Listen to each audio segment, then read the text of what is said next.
Well, welcome to Focus Today. I'm your host, Perry Atkinson. Boy, we got some great guests today. And the first, I think you're going to be really fascinated with his story. We have with us Frank Walter. He's the author of a book entitled Survival After the Next Shoe Falls. And he's going to share with us some of his stories and what it's like to be in some of the most desolate regions of our country, and maybe give us some tips on how to do that and survive.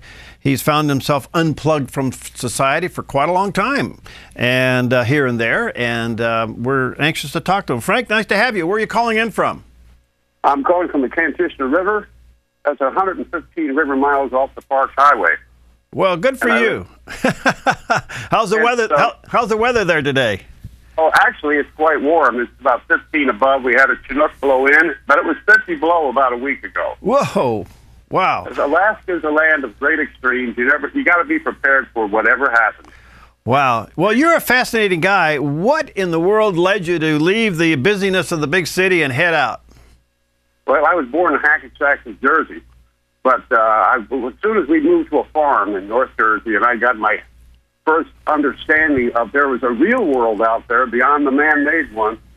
Let's say, put it this way, I appreciate the unimproved works of God over the works of man.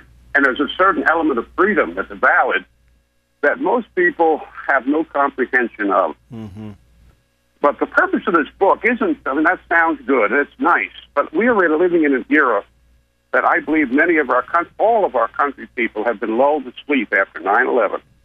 And I wrote this book to knock them out of their comfort zone, because I believe that we will be attacked. Supposedly by surveys, of over 70% of the people believe there will be a nuclear attack on our soil. And this book goes over that. It's fiction, but after the initial attack, I incorporate all the knowledge that I've amassed in near half a century of living out a subsistence life. I mean, I didn't go run and hide under a brush pile. That wasn't my purpose. I ran to, not from. But people have to realize that we live in a dangerous world. Mm-hmm. And this is, we've been lulled to sleep. We've been called the great Satan by the Islamic radicals. But since abortion, and now with this homosexual nonsense, and we've abandoned our principles, our history, the natural laws of life. We have shaken. People are on the other side of the world are against us with absolute determination. All right, let's talk about where are some of the areas that you've gone to get away? Where have I been? Yeah. All over the interior. Right now I live in the Kantishna River. I still have a homestead on the Nowitna. I've been on the Anoka. I've been up the Shinjek. These are just names down Beaver Creek. I was down southeast working on a prospect. I've been trapping. I'm a registered guide and prospect. That's all I've done for it'll be a half century in a few months. Now, you took your family with you and your 4 boys. It must have been quite impacting on their lives as well. Well, yes, absolutely. And we're working on another book on straight survival, which I want each one of the boys to contribute to. Mm-hmm. But I had 2 of the boys were born right out, one in a tent, one in a little cabin. I wouldn't advise people to do that because you're taking their life in your hands. But we were young and lived on the edge. Yeah. And I don't advise people to do that. And we could have had a catastrophe, but the Lord was with us and it didn't happen. All right. What was it like after being in the wilderness for those long periods of time to come back into somewhat, society and back into where things were pretty active and take a look at what's happening technology-wise? Well, I'm I'm computer illiterate, and I have no intention to become otherwise. I'm 72. In fact, I had a kidney taken out this past summer, and I'm kind of retired. I still do a little bit of everything, going out prospecting this summer. But there's a transitional phase, but I do my best to keep pace by radio with what is going on in the rest of the world, and I think it's an obligation that each citizen should have. Instead of a lot of people don't even want to hear the news. They're so preoccupied with their little day-to-day lives. They see, hear, and speak no evil, and don't want it. It makes them uncomfortable.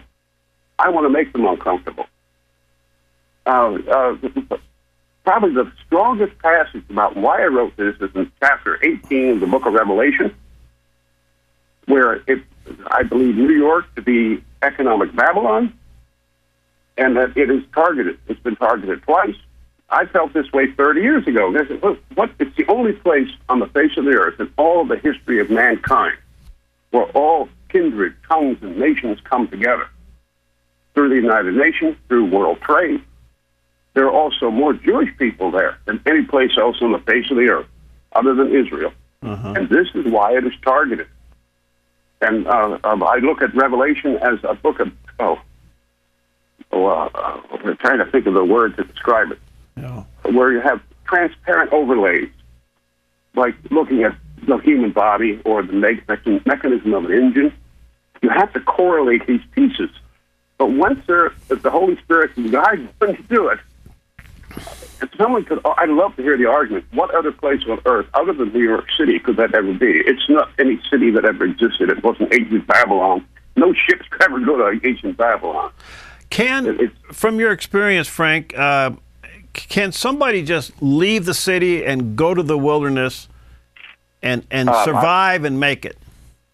Someone would have to, first you'd have to have the gut level motivation within your heart and soul. That would be a good plus. Right.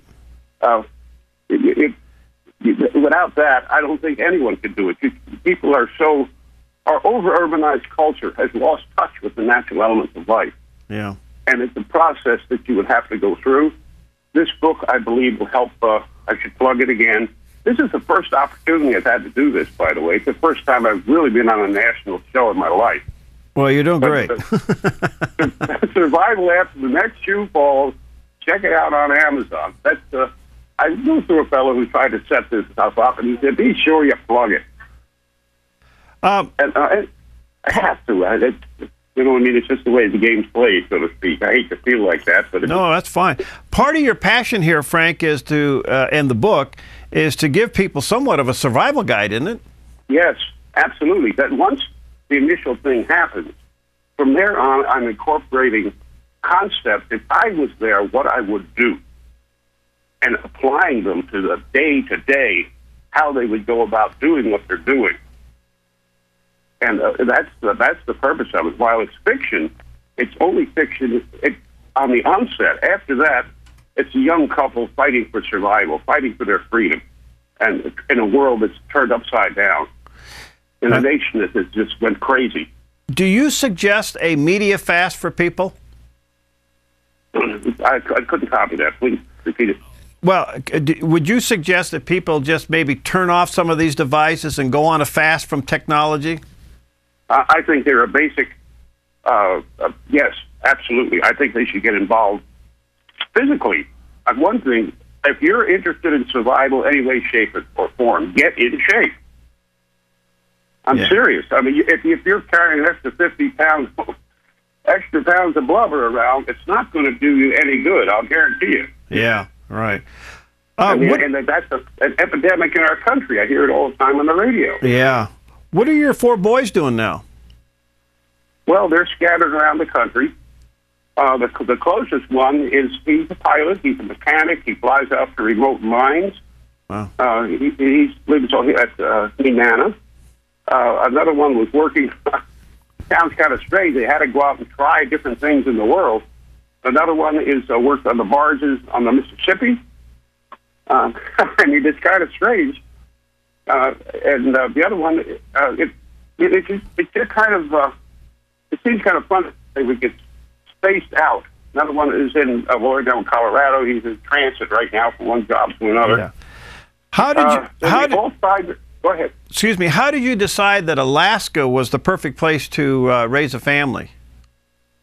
Well, I didn't decide it from that perspective. I came to Alaska. I was single, and I was driven here because it was the last frontier, and I chased this American frontier to the very end. Actually, civilization, if you go around the planet from where it began, where does it end, till it finally ends, you meet up again. It's Alaska. And I thought about going to Canada, but there are a lot of problems going to Canada as not a citizen. So I had to pass that up. That was my first choice. Oh. That was to go to Canada. But it's difficult, and especially to be a trapper. That was my main motivation, to be a trapper. Wow. And from there, I've branched out guiding and prospecting. Wow. So I guess how I paid the bills most of the years as a trapper. And we put a big garden in, and we caught fish, we hunted our meat. My wife sewed a lot of our clothes. But we didn't do it like we're back in the Stone Age, or we're worried about mapping flint or having to tan everything. And we didn't have to do that. We were doing with practical application. All right. Well, the book is named, let me encourage you to get a copy of it. It's called Survival After the Next Shoe Falls by Frank Walter. Check it out at Barnes & Noble or online at Amazon, and I think you'll find it to be a fascinating read. Well, thank you for letting us have your first interview. You did a great job, and let's stay in touch. We'll do that. I really appreciate the opportunity to be on your show. All right. God bless you, Frank. Talk to you soon. All right. We'll be right back on Focus Today.